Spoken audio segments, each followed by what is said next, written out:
Buenos días, gracias por continuar con nosotros. Les agradecemos su presencia en este tercer día de transmisión. Hoy, día 10, miércoles 10 de junio del 2020, en este ciclo de conferencias COVID-19 organizado por la Facultad de Odontología de la Universidad Nacional Autónoma de México, y a nombre de la directora, la doctora Elba Leiva, les damos la cordial bienvenida a esta. En esta ocasión tendremos hoy, nos acompaña la doctora Marcela Agudelo Botero. Me voy a permitir a leer una breve semblanza de ella. Ella es doctora en estudios de población por el Colegio de México. Asimismo, tiene una maestría en demografía por el Colegio de la Frontera Norte. Es administradora en salud de la Universidad de Antioquia. Es miembro del Sistema Nacional de Investigadores de México, SNI, profesora investigadora del Centro de Investigaciones de Política, Población y Salud de la Facultad de Medicina de la Universidad Autónoma de México. Es coordinadora de la maestría y doctorado en Ciencias de la Salud, Gestión Política Públicas de la UNAM desde el 2016 a la fecha. Se ha desempeñado como investigadora en Ciencias Médicas en el Instituto Nacional de Geriatría y como profesora investigadora del Instituto Nacional de Salud Pública en México. Cuenta con 31 artículos en revistas indexadas, 2 libros, 8 capítulos y ha impartido casi 30 cursos a nivel de posgrado, maestría y doctorado. Entre sus temas están demografía, metodología de la investigación, bioestadística, entre otros. Sus principales líneas de investigación son desigualdades y determinantes sociales de salud, la carga de la enfermedad, las barreras en el acceso y atención a la salud en poblaciones vulnerables. La doctora nos va a hablar sobre COVID-19 y desigualdades sociales, causas y efectos de una relación sindémica. Muchísimas gracias por su participación, doctora Marcela, y bueno, pues adelante con la presentación. Bienvenida, doctora. Bueno, pues muchísimas gracias. No sé si ahí ya me escuchan y me ven. Perfecto. Y bueno, pues en primer lugar yo quisiera agradecer a la doctora Elba Leiva y por supuesto al doctor Luis Pablo que amablemente me extendieron esta invitación a participar en este ciclo de conferencias que por demás está decir que es un programa bastante rico en temas, en perspectivas y desde muchísimos enfoques multidisciplinarios que nos van a permitir tomar, ver un panorama más completo de lo que estamos viviendo actualmente respecto a la pandemia. Y bueno, voy a compartir mi pantalla, como bien dijo también el doctor, a ver si me permite. Yo les voy a hablar acerca de la sindemia y el COVID, un poco pensando en las perspectivas para el análisis de las desigualdades sociales y en salud. Aquí cambié un poco el título respecto a la propuesta inicial que le había hecho al doctor Luis Pablo, pero bueno, más con propósitos de que quedara más acotado el tema de investigación. Y sé que, bueno, ahorita dentro del público posiblemente vamos a tener profesionales de muy diversas áreas y no es mi propósito tampoco hacer una exposición académica acerca de definiciones y de conceptos, pero dado que el tema de la sindemia es un concepto que no todos dominan, que no todos conocen y que posiblemente sea la primera vez que lo van a escuchar, sí me gustaría hacer algunas precisiones respecto a las definiciones, ¿no? Porque justo ahorita, como en este momento de la contingencia sanitaria, pues estamos escuchando muchos términos, sobre todo que han sido utilizados y que son abordados principalmente desde la perspectiva de la epidemiología y de la salud pública, ¿no? Entonces sí es relevante hacer una diferenciación entre conceptos como lo que es el brote epidémico, en este caso la epidemia y la pandemia, que seguramente con este último término sí estamos un poco más familiarizados. Entonces el término del brote epidémico se refiere específicamente a la aparición repentina de una enfermedad debido a una infección que se da en un lugar específico y en un momento determinado. Hay que entender y tener muy claro que pues cada uno de estos conceptos pues va a estar determinado por el tiempo y el impacto geográfico que van a tener, digamos, estas afectaciones en salud. Entonces el brote epidémico pues vamos a pensar entonces que pues es algo más específico que ocurre en un lugar que está más centralizado. Cuando hablamos de la epidemia en sí, entonces estamos pensando en una enfermedad que se propaga activamente debido a un brote que se descontrola y que se mantiene en el tiempo. ¿sí? De esta forma, se aumenta el número de casos en un área geográfica concreta, ¿sí? Sin embargo, bueno, también cuando estamos hablando de la epidemia, también podemos, aunque tiene un radio, digamos, de afectación más amplio que el brote epidémico, también podemos ir pensando que tiene, digamos, esta misma lógica de que ocurre en un lugar y en un tiempo determinado. Y en el caso de la pandemia, pues además de que ocurre en todo el mundo, pues los criterios para que cumpla, digamos, esta especificación es que afecte a más de un continente, que bueno, que ya en este caso de la COVID-19 es lo que ocurrió. Inicialmente fue un brote epidémico, se fue convirtiendo en una epidemia y escaló hasta una pandemia. El segundo criterio que debe entonces cumplirse es que los casos de cada país ya no sean importados, sino por transmisión comunitaria, ¿no? Que nuevamente no quiero ahondar en estos elementos porque finalmente creo que de alguna manera pues hemos venido estando escuchando y más familiarizados con esto. Ahora, el tema de la sindemia, ¿sí? Creo que me parece ahorita un concepto totalmente pertinente para el momento epidemiológico y de la pandemia que estamos atravesando. Y en este caso, el término de la sindemia lo que hace es referencia, ¿sí? A los problemas de salud que ocurren de manera sinérgica y que afectan a la salud de una población, pero que además suma pues estas características de los contextos sociales y económicos, ¿sí? Me parece muy importante hacer la anotación de que no necesariamente la sindemia, ¿sí? No necesariamente sí puede cumplir esta condición, pero no necesariamente tiene que ser así, es que conjuga diferentes enfermedades. Puede ser esta una perspectiva de entender la sindemia, pero lo que hay en el trasfondo justamente es que comparten factores de riesgo, ¿sí?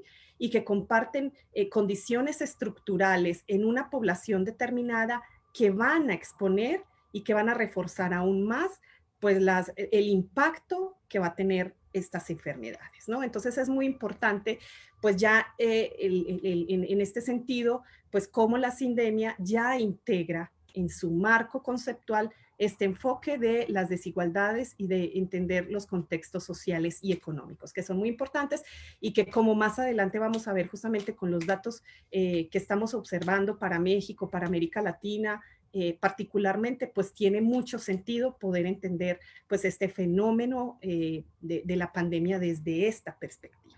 Entonces, la sindemia conjuga varias epidemias que pueden concurrir de manera paralela y que interactúan entre sí potenciando los efectos adversos. Ese, digamos, que es el denominador común, ¿no? Que van a interactuar, ¿sí? Que van a exponer aún más a la población y que van a potenciar pues las consecuencias y los efectos negativos que va a tener sobre las personas.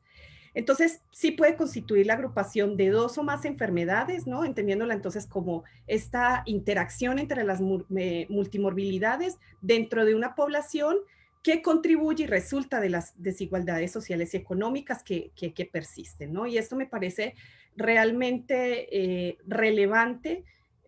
También poder dejar claro que la sindemia tiene una acción de causa y efecto. Entonces podemos entender estas relaciones sindémicas como una relación bidireccional, ¿no? Y entonces, bueno, podemos hablar de que entonces en qué se puede diferenciar esta perspectiva de sindemia, pues a otros enfoques como los determinantes sociales de la salud. Y entonces, pues justamente, digamos, la riqueza de este enfoque es que aporta, ¿sí? A entender estas relaciones que van para arriba, para abajo y que son circulares y que están, digamos, relacionadas entre sí, ¿no? Entonces, no es solo que estas condiciones o estos elementos contextuales y sociales van a afectar a la población, sino que a partir de, en este caso, lo que estamos viviendo con la pandemia, pues va a también tener un efecto de rebote sobre las consecuencias posteriores a nivel social y económico que va a tener en la población. Si lo vemos de manera esquemática, pues vamos a poder entender esta relación, pues así, como les estoy comentando, ¿no? Que tenemos este concepto de la sindemia muy en el centro, ¿sí? Y los elementos que van a estar interviniendo, que van a estar interactuando y que van a estar afectando las condiciones de salud y de enfermedad de la población. Por supuesto que en estos casos, y ahorita la presentación que yo les voy a hacer, va a estar muy enfocado específicamente al entorno socioeconómico, sí, pero no hay que desconocer, bueno, pues que también pues hay otros factores que están vinculados con el entorno biológico, con el mismo, el entorno cultural y el entorno físico-ambiental que va a tener un impacto y una incidencia en esas condiciones de salud, ¿sí?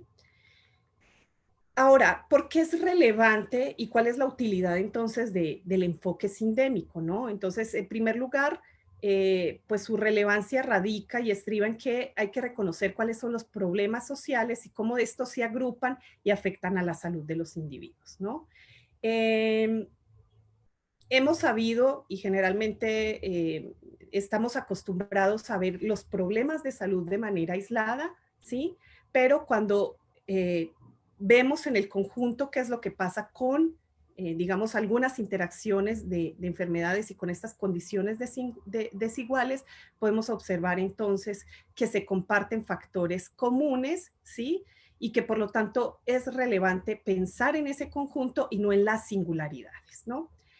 El enfoque sindémico, además, pues es pertinente porque permite diseñar una atención integrada que pueda ser localmente relevante y más eficaz. Entonces, entender estos contextos nos va a permitir dirigir, rediseñar, adaptar, ¿sí? E implementar más acorde las estrategias que vamos a llevar a cabo considerando pues este amplio panorama a las necesidades reales y locales de cada país. En este caso podemos hablar de cada país y también como más adelante un poco yo les voy a plantear, pues poder ver las diferencias incluso dentro del mismo país, dentro de los diferentes grupos sociales, etcétera, ¿no?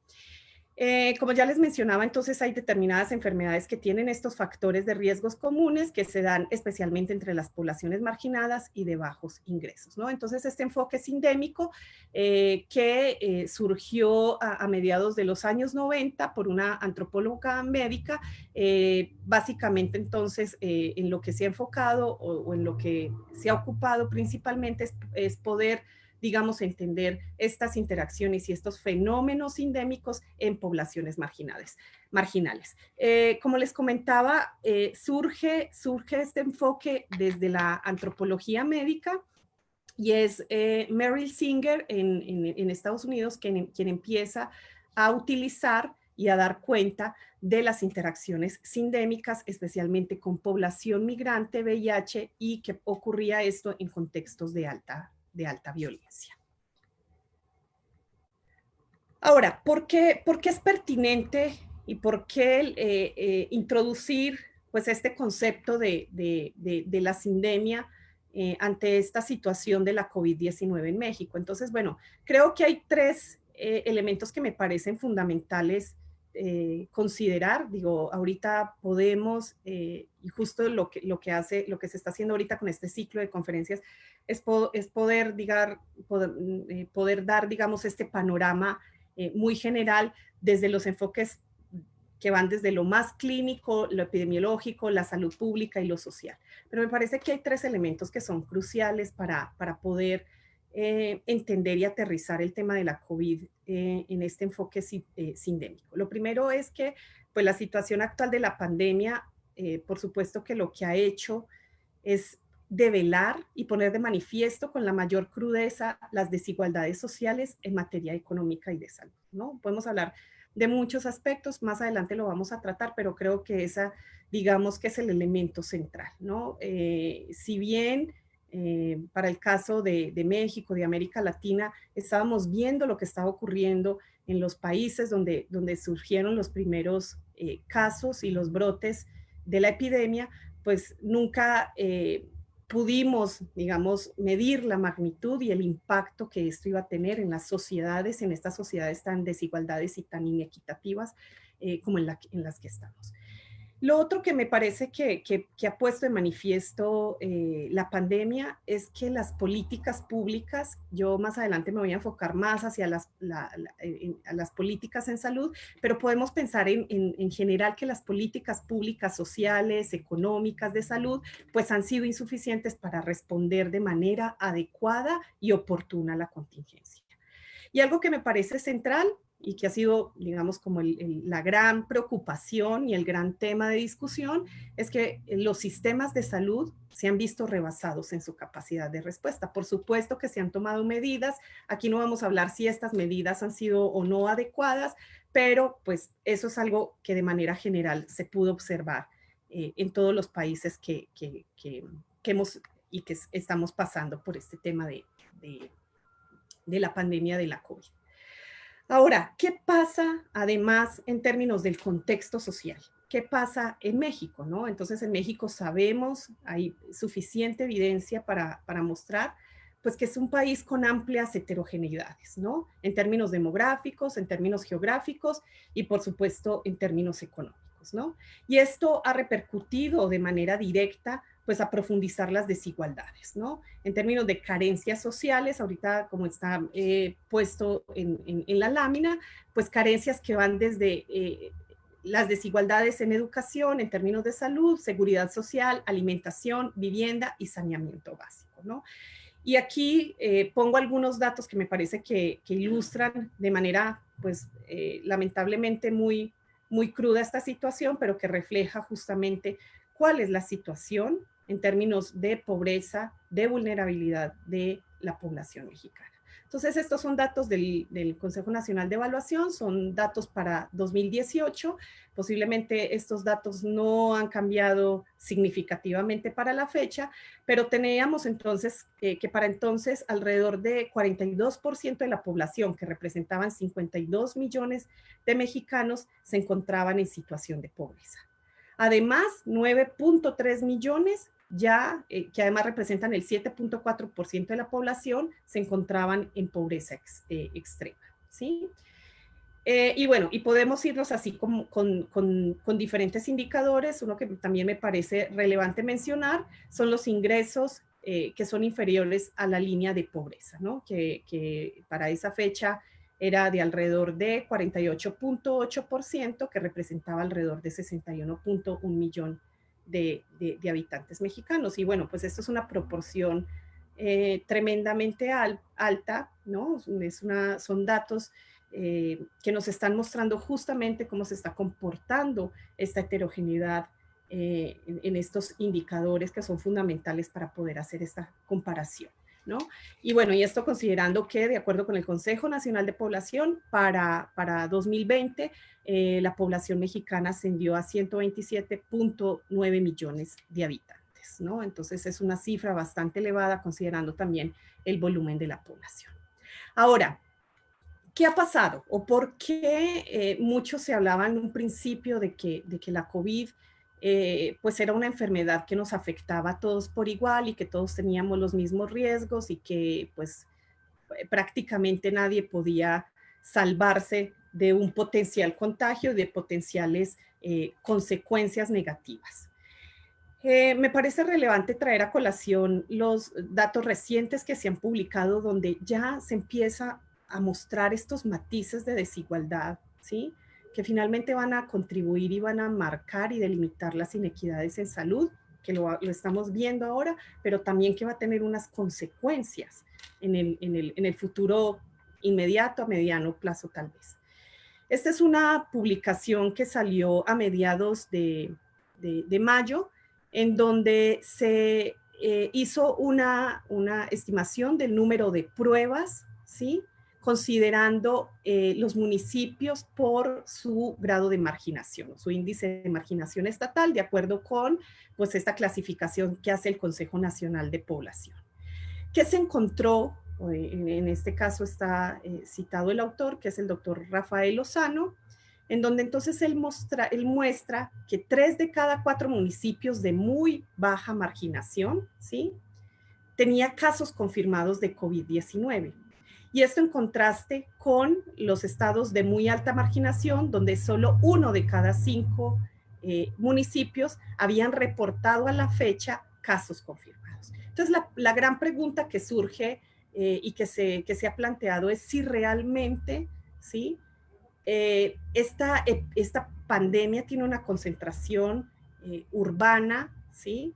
Y que no tiene una afectación, digamos, tan marcada en zonas marginadas, en zonas rurales o en zonas más pobres del país. Él encontraba entonces, y si vemos aquí la gráfica, pues estos contrastes, digamos, tan amplios que hay entre los municipios con cada uno de estos grados de marginación. Entonces, mientras para esta fecha se realizaban o se confirmaban 182.1 casos, ¿sí?, de personas con la COVID-19 en los estados con la más baja marginación, ¿sí?, en los estados con la más alta marginación, es decir, los estados más pobres, los municipios más pobres del país, solo estaban reportando alrededor de 20.6 casos. ¿Y esto qué significa? Pues que hay 9 veces más pruebas per cápita, ¿sí? Es lo que se mostraba en este documento, de pruebas en los estados con la más baja marginación. O sea, hay una concentración también de las pruebas y por tanto esto impacta en los diagnósticos resultantes, digamos, en estos estados donde hay mayor disponibilidad de recursos para la atención a la salud. Este es otro digamos, indicador que nos permite de alguna manera poder ir entendiendo cómo se está comportando la pandemia en el país. Se hizo con base en el índice de vulnerabilidad a COVID, en donde se conjugan indicadores de índole demográfico, de salud y económica que realizó el Instituto de Geografía de la UNAM junto con la Facultad de Medicina y otras instituciones. Pero bueno, es un ejercicio que se hizo con expertos de diferentes áreas de la Universidad de la UNAM. También entonces, ¿qué encontraron ellos? O sea, una vez desarrollaron el indicador, entonces también encuentran, digamos, este mismo comportamiento, ¿no? O sea, que hay un mayor riesgo, digamos, o una mayor vulnerabilidad a la COVID, ¿sí? En los estados con una alta vulnerabilidad, una media y muy alta vulnerabilidad, ¿no? Y nuevamente en este caso, algunos municipios de Oaxaca, Guerrero, Chiapas, la Huasteca Veracruzana, el sur de Durango, la Sierra Tarahumara y Yucatán, algunos de estos municipios, porque también se hizo a nivel municipal, son los que muestran pues, los mayores niveles o los mayores índices de vulnerabilidad para el contagio, para la propagación y para las complicaciones de la COVID-19, ¿no?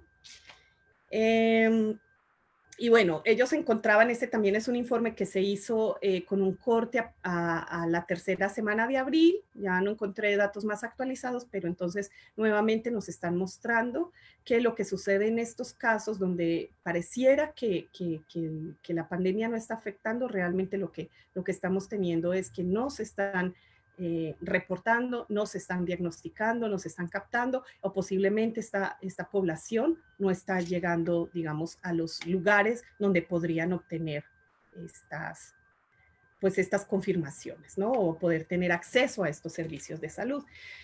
Surge entonces, a partir de este panorama, pues una pregunta que me parece muy importante y es si realmente también las medidas que se están implementando en el país tiene un impacto para toda la población, ¿sí?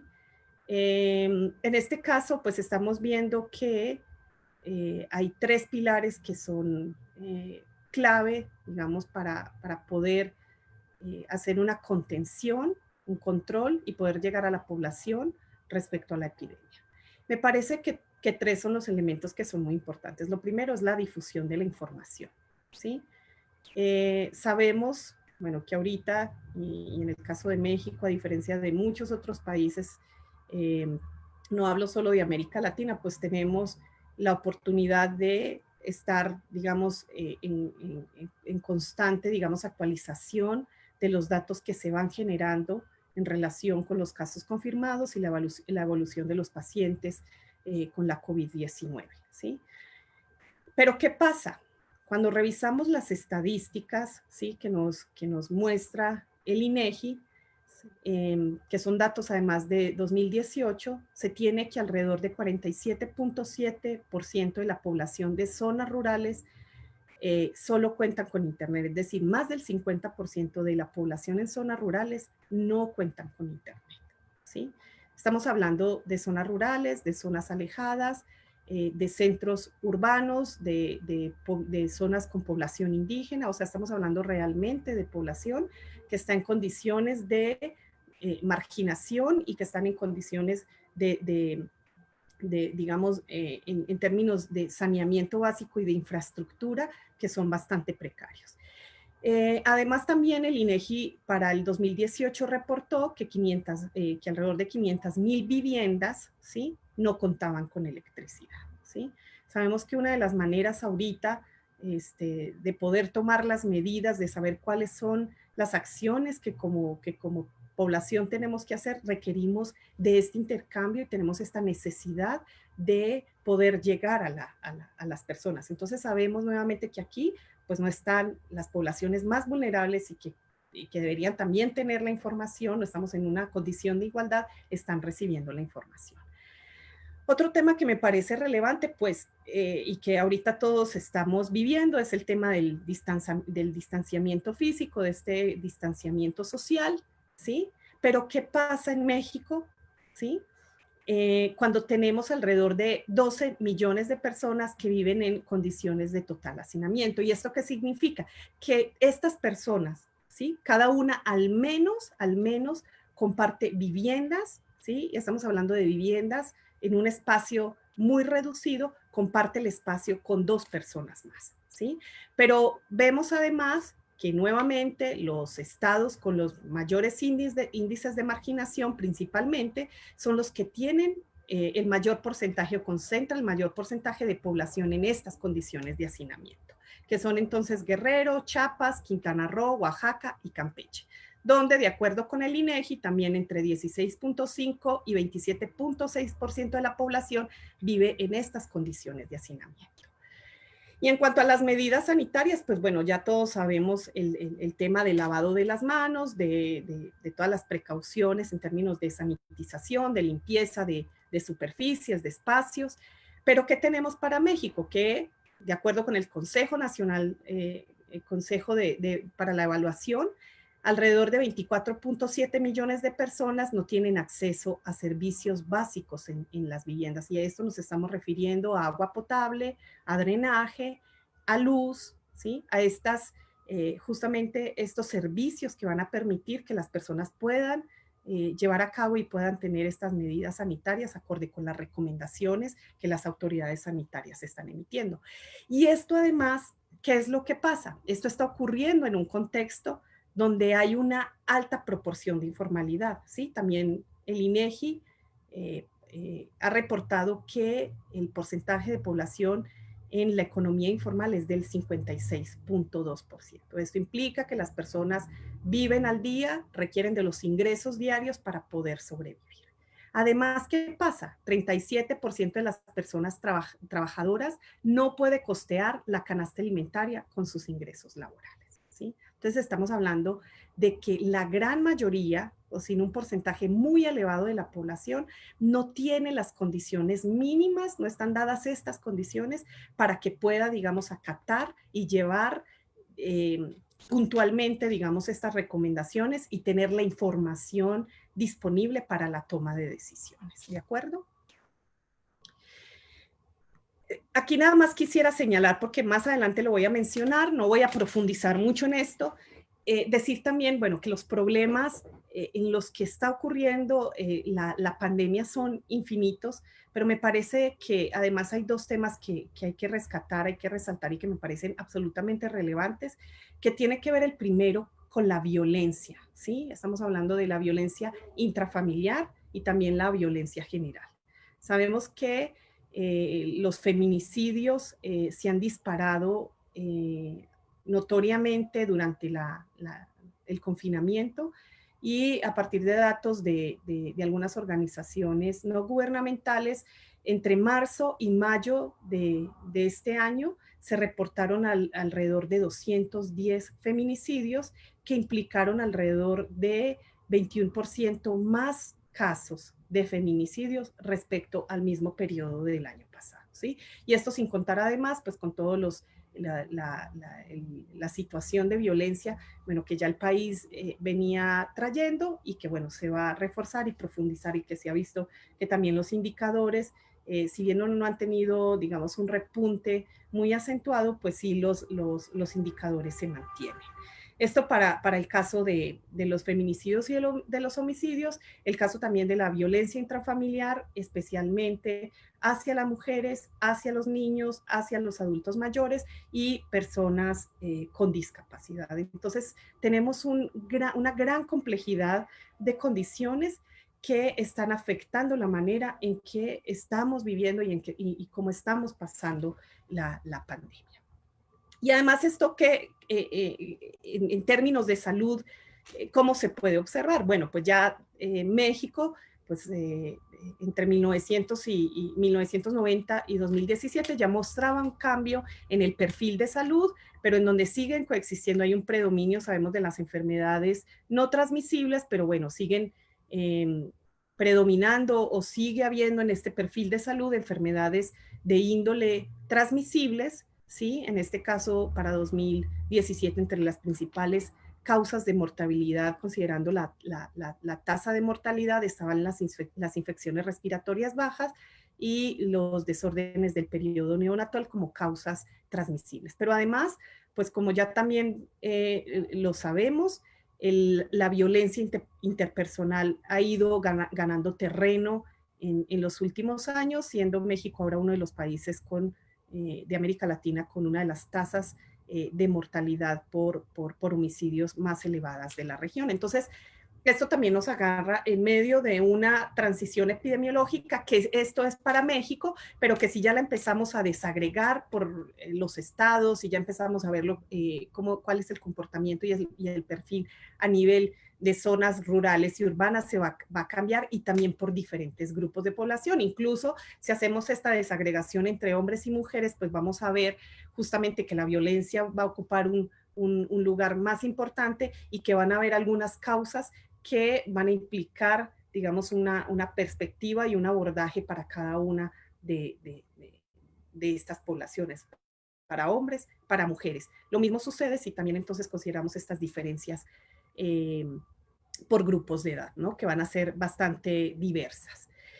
¿Y qué ocurre además? Bueno, que esta pandemia pues surgió en medio, para el caso de México, de un momento de transición del sistema de salud que no se ha materializado, que nos agarró justamente en medio de esta emergencia y que no logró concluirse, ¿no? Entonces estamos en esta transición entre lo que era el Seguro Popular y el INSABI, donde todavía no están definidas bien las reglas de operación y la manera en cómo va a darse esta transición. Pero además, ¿qué ocurre? O sea, este cambio se va a dar en un momento donde además hay amplias inequidades tanto en el acceso y la atención de la población con y sin aseguramiento a la salud. Entonces, eso es algo, digamos, que en este momento tiene un significado, digamos, más relevante en términos de cuál es la red y cuál es la disponibilidad de estos recursos de salud que hay para atender a la población. Además, entonces hay una baja proporción, ya sabemos, de médicos, de enfermeras, de especialistas, y nuevamente, pues esta idea de variabilidad al interior de México, ¿no? Entonces podemos encontrar amplios contrastes entre los países del norte, los estados del norte, del centro y del sur. La atención entonces a la emergencia en este caso se ha estado dando de manera reactiva, ¿sí? Aunque mucho se nos ha dicho que nos estábamos preparando, que se estaban organizando, pero también estamos observando, no aquí me refiero solamente a México, esto rebasó cualquier capacidad de respuesta, pero entonces esta respuesta ha sido de manera reactiva, sin los recursos en términos infraestructura y con una precariedad en las condiciones de salud, que además si le adicionamos pues todo lo que se está generando alrededor de la población, de las personas del sector salud, ¿no? De este personal de salud que está siendo agredido, que está siendo discriminado. Entonces, pues le agregamos, digamos, otros elementos que van a complejizar mucho más las condiciones. Ahora, creo que es muy importante esto de la comparabilidad, porque, bueno, nos permite pues ver qué tan bien o qué tan mal o cómo estamos respecto a diferentes indicadores. Y estos son datos de las camas hospitalarias por cada 1000 personas, ¿sí? Entonces tenemos en rosa, no sé si se alcance a ver muy bien, pero en rosa tenemos cuál es el promedio a nivel mundial y cuál es en una línea, digamos, más oscura horizontal, pues vemos el promedio para América Latina, que más o menos es de 2.1 la disponibilidad de camas hospitalarias por cada 1000 personas. ¿Qué pasa en el caso de México? Pues bueno, aquí podemos observar que estamos muy lejos de alcanzar ese promedio y que eso tiene serias repercusiones en la atención y en la respuesta que se le está dando a la epidemia. Por otro lado, pues hemos venido señalando el tema de estas desigualdades que podemos ver y que son evidentes al interior del país. Y este fue un ejercicio que hice en el 2016, donde también por el grado de marginación estatal, hice la distribución o quise estimar la distribución de los diferentes recursos en salud, considerando pues este índice. Y nuevamente, pues lo que observamos justamente es que los estados con la más baja marginación son los que tienen la mayor concentración de los recursos en todos los niveles, de consultorios, de camas sensibles, de equipo médico, de médicos de primer contacto y de especialistas, ¿no? Entonces, nuevamente, pues podemos ver que estas diferencias, ¿sí? Al interior del país, considerando solo este indicador, pues ya nos está mostrando que hay una variabilidad importante al interior de esto. Mucho se ha hablado también acerca pues, del impacto que está teniendo, sobre todo en el registro de los casos de personas con la COVID-19 en América Latina. Y bueno, también ha sido muy discutido pues, este asunto que México pues, está muy por debajo pues, de otros lugares, incluso de América Latina. Pero bueno, si vemos estos valores, pues realmente los datos muestran que las estrategias, los recursos con los que se han contado y que se han dispuesto para hacer frente a la pandemia, pues han sido muy diversos entre los países. Yo nada más quiero dejar pues esta lámina como un dato informativo. Yo no voy a generar aquí ninguna discusión si esto es o no es, no va por ahí, digamos, la presentación, pero sí creo que es importante ponerlo en la mesa, dado que es un tema, bueno, que se ha discutido bastante acerca de qué es lo que ha pasado respecto a los diagnósticos y a la confirmación de estos casos. Y miren, esto fue una gráfica que justo realicé el día de ayer para ver, bueno, ayer se notificaron, ya al corte de ayer, 14.649 defunciones por COVID-19. Los últimos datos que tenemos de mortalidad en México, que los publica INEGI, están disponibles para 2018 y lo que están representados en esta gráfica son el número de defunciones para ese año, ¿sí? Es el número de defunciones para ese año por las 10 principales causas de defunción. Y ya para esta fecha, pues si este fuera el mismo patrón que observáramos en el número, que se mantuviera, digamos, constante, sabemos que no es así, es un caso hipotético de que se mantuvieran constantes estas defunciones, pues ya las defunciones por COVID-19 a la fecha, si este fuera el patrón, ya ocuparía el 10º lugar como causa de mortalidad en el país. Ahora, nada más a esto hay que agregarle que estas defunciones que yo les estoy mostrando de 2018 son las defunciones que ocurrieron en todo el año, ¿no? Y aquí estamos hablando de defunciones que ocurrieron en prácticamente 3 meses, ¿sí? Entonces, en 3 meses ya con esta, digamos, patrón, la COVID-19 ocuparía el 10º lugar como causa de mortalidad. ¿Qué otro ingrediente, digamos, se le añade a este complejo escenario que estamos discutiendo? Bueno, también se ha hablado mucho, ya se empiezan a mostrar algunos indicadores relevantes acerca de el impacto de esta interacción, ¿sí?, entre enfermedades crónicas como la diabetes, la hipertensión y la obesidad con la COVID-19. Entonces, ¿cuál ha sido el impacto de esta multimorbilidad? Y tenemos cifras realmente preocupantes, porque de acuerdo con la Encuesta Nacional de Salud y Nutrición de 2018, alrededor de 10.3% de la población de 20 años o más reportó tener diabetes, 18.4% tener hipertensión y 75.2% de la población con sobrepeso y obesidad. Entonces esto realmente nos pone en un escenario tremendamente difícil, porque pues ya sabemos que pues estas condiciones van a reforzar y van a tener unas implicaciones en las complicaciones y en los desenlaces de las personas con COVID-19. Este es un trabajo que está, digamos, liderando el doctor Mario Rojas del CIBS con la doctora Lilia Castro, justamente investigadores del CIBS. Y estos son datos respecto a la distribución por grupos de edad de las multimorbilidades, y esto es al corte del 3 de junio, ¿sí?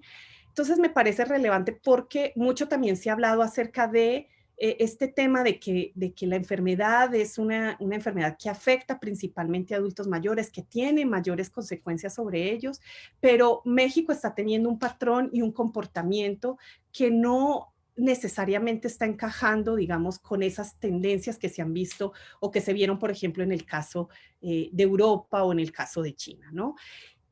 En México, y muy acorde con estas estadísticas que les mostré previamente de la ENSANUD, pues nosotros ya empezamos a observar, o lo que está ocurriendo es que desde muy tempranas edades, estoy hablando desde los 18 a los 40 años, hay un alto porcentaje de población con multimorbilidad. Por supuesto que si vamos escalando por grupos de edad, pues los porcentajes se van ampliando, pero no necesariamente las personas adultas mayores, ¿sí?, van a tener, digamos, estas complicaciones y van a tener, digamos, estos desenlaces tan desfavorables si además tienen estas comorbilidades, ¿no? Estamos entonces observando que desde edades muy tempranas, pues ya se están observando unos altos porcentajes de esto. Me quiero detener un poco en esta lámina. Voy a mirar qué horas son, ya casi vamos a concluir. Bueno, me voy más rápido. Porque efectivamente, cuando vemos cuáles son los riesgos de mortalidad, nuevamente estos son datos del doctor Rojas, la doctora Castro, el doctor Malaquías y su servidora, con el corte al 3 de junio. Entonces, se hizo esta desagregación por estos mismos grupos de edad, y la lectura de estos datos no la podemos hacer de manera horizontal, porque nuevamente sí es cierto que el mayor porcentaje de mortalidad, ¿sí?, de complicaciones, se está dando en las personas adultas mayores. Pero ¿qué pasa además cuando yo hago una lectura vertical? ¿Qué pasa cuando yo comparo a los jóvenes me refiero a los de 18 a 39 años, con y sin comorbilidades? Entonces estamos observando que los riesgos de mortalidad se van a incrementar significativamente y de manera pues bastante elevada, ¿no? Si consideramos, hacemos esta comparación entre los grupos, entre los que sí tienen comorbilidad y los que tienen las diferentes comorbilidades. Pero lo que resulta realmente relevante de este análisis es qué pasa además cuando yo no solo tengo una de estas condiciones, sino que tengo dos, e incluso cuando tengo tres. Aquí solo seleccionamos, digamos, por este mismo peso epidemiológico, la diabetes, la hipertensión, la obesidad, y vemos para el caso del grupo de los de 18 a 39 años, cómo se van incrementando los riesgos de mortalidad si consideramos solo una condición. En este caso, por ejemplo, la diabetes para este grupo incrementa bastante los riesgos de mortalidad. ¿Qué pasa además si yo tengo diabetes y obesidad? Pero además, ¿qué pasa si yo tengo las tres condiciones? Entonces, los riesgos van a exponerse muchísimo más, perdón. Y esto pues lo vamos viendo y lo vamos contrastando entre los diferentes grupos de edad. ¿Qué pasa ya en las edades finales? En las edades, perdón, más avanzadas, entonces lo que ocurre es que los efectos se empiezan a diluir. Efectivamente, la edad, ¿sí?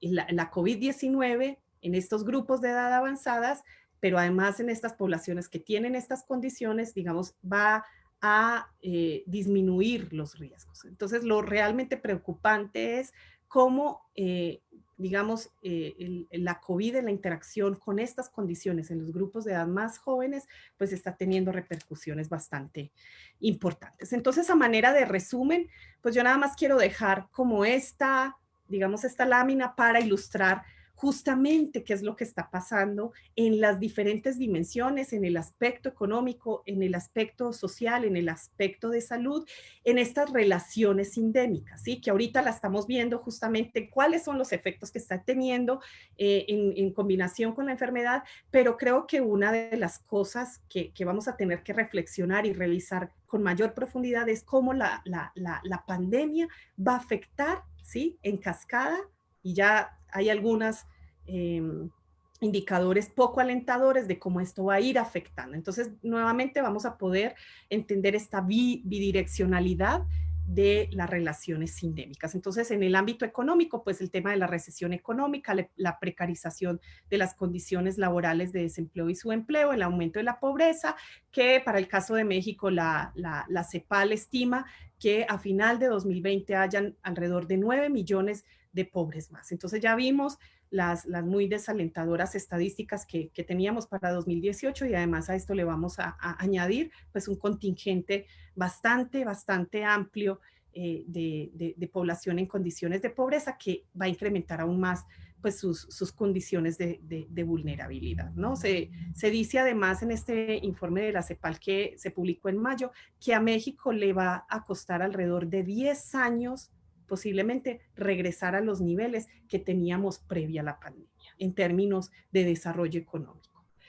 En lo social, pues me parece entonces muy relevante el tema de la salud mental, de los efectos y las implicaciones que tiene en el estrés, la depresión, la ansiedad que estamos viviendo, que mucho se ha publicado también de esto, y que efectos, digamos, ya más a largo plazo también ya se han documentado en Europa, en España principalmente. El tema de la violencia intrafamiliar, mujeres, niños, adultos mayores, poblaciones altamente vulnerables, el tema de homicidios y feminicidios, y otro aspecto que ya no toco aquí porque pues es tema de otras discusiones, pero que sí creo que tiene pues unas implicaciones, digamos, importantes en la dinámica familiar y que tiene que ver con la sobrecarga del trabajo no remunerado, especialmente hacia las mujeres. En la salud, pues lo que estamos viendo es la exacerbación de estos factores de riesgo, la acentuación de las desigualdades en el perfil epidemiológico que si bien ya existían, posiblemente después de la epidemia lo que vamos a ver es que estas desigualdades pues van a continuar y que se van a, digamos, a reforzar aún más, ¿no? Un mayor riesgo de contagio y de complicaciones por estas mismas condiciones de vulnerabilidad, de no poder seguir pues las recomendaciones sanitarias, y algo que me parece fundamental es esta diferenciación en el acceso, ¿sí? Y la calidad de los servicios de salud, teniendo entonces como base estas condiciones de pobreza, desigualdad y políticas públicas también que como mencionamos, pues no han respondido pues a esta complejidad de estas necesidades sanitarias que han sido impredecibles y que han requerido una respuesta inmediata, ¿no? Todo ha sido, digamos, en caliente, todo ha requerido entonces que se solucione en ese momento. Me parece entonces que el gran punto de reflexión es que sí es indispensable integrar un enfoque sindémico para identificar grupos sociales de mayor riesgo.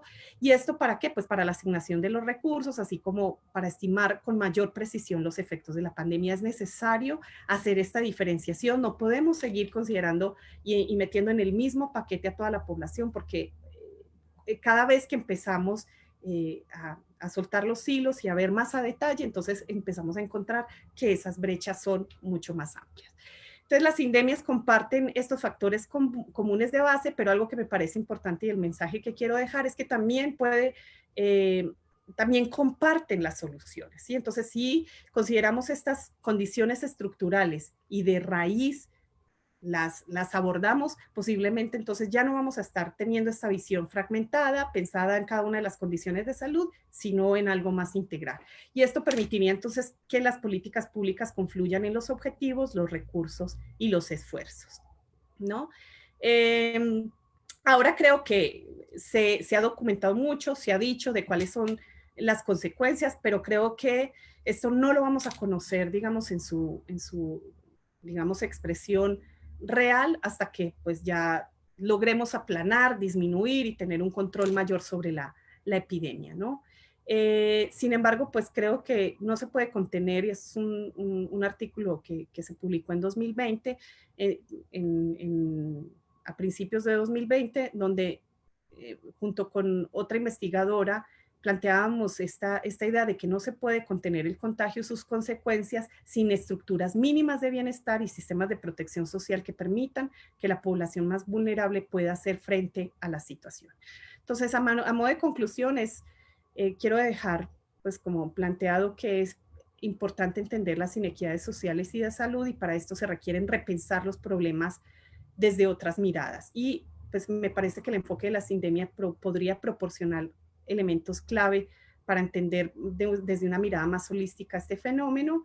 Y pues dada la heterogeneidad epidemiológica de México y la precaria situación socioeconómica, el análisis de las sindemias es crucial para comprender la situación de salud y cómo se podrían focalizar las estrategias hacia los grupos más vulnerables. Y eso sería todo de mi parte. Muchísimas gracias. Bueno, doctora, muchísimas gracias por la plática, la verdad fue muy interesante. Primero te agradecemos el tiempo que te tomaste para volver a hacer o rehacer estos análisis, porque realmente es un trabajo esta información que nos presentas es inédita, por lo que estoy viendo. Manejaste gran cantidad de análisis con relación a esta distribución de enfermedades y toda la cuestión de esta cuestión de marginalidad. Es muy interesante, tenemos poco tiempo, hay algunas preguntas muy interesantes, por ejemplo, ahorita lo que tú mencionabas es el estado de salud en el que hoy se encuentra nuestra población de 40 a 50 años, que es muy diferente esa carga de la enfermedad que se encuentra con diabetes, hipertensión y que tienes un riesgo de 10%, digo de 10 de razón de momios, lo que significaría es que si yo tengo 10 boletos, pues multiplícalo por 10, el otro tiene 100 boletos, ¿no? Para sacarse o enfermarse de eso. Este contexto realmente nos pone en una desventaja. Los sistemas de salud, como tú bien lo mencionaste, a nivel mundial están colapsados. Si vimos el nivel de camas, no nada más un nivel de camas, sino unidades de cuidados intensivos que todavía requiere más especialización en cuestión de esto. El mensaje creo que fue muy claro con esta cuestión del estilo de vida que tú conoces de envejecimiento, se envejece desde edades tempranas, no es llegar a los 60 y ya aparezco en la estadística del envejecimiento. El desempleo es otro factor muy importante que se debe de considerar, porque también vamos a abrirla en puerta y nos vamos a encontrar con que todo ha cambiado en cuestión hasta económico. La verdad es que hay muchísimas cosas que creo que fueron muy importantes de mencionar, de lo que tú estás mencionando, incluso la gente de la cuestión de comorbilidad.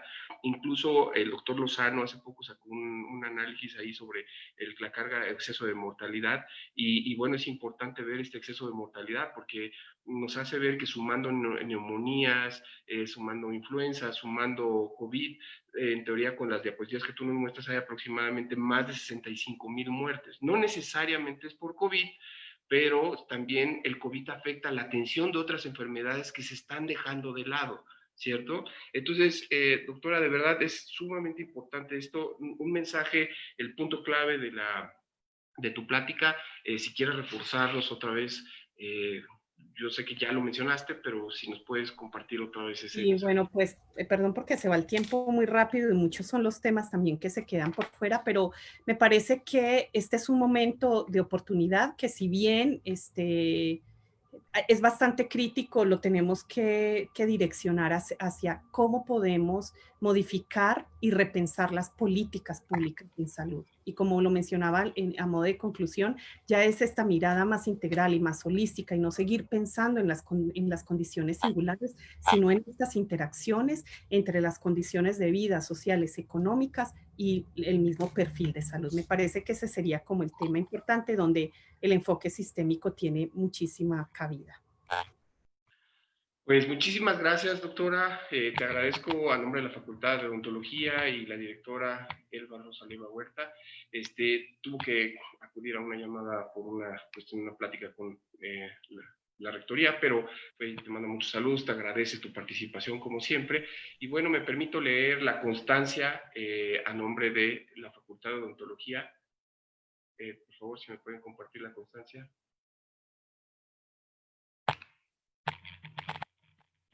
Ok, permíteme. Entonces, bueno, a nivel de... Discúlpanos.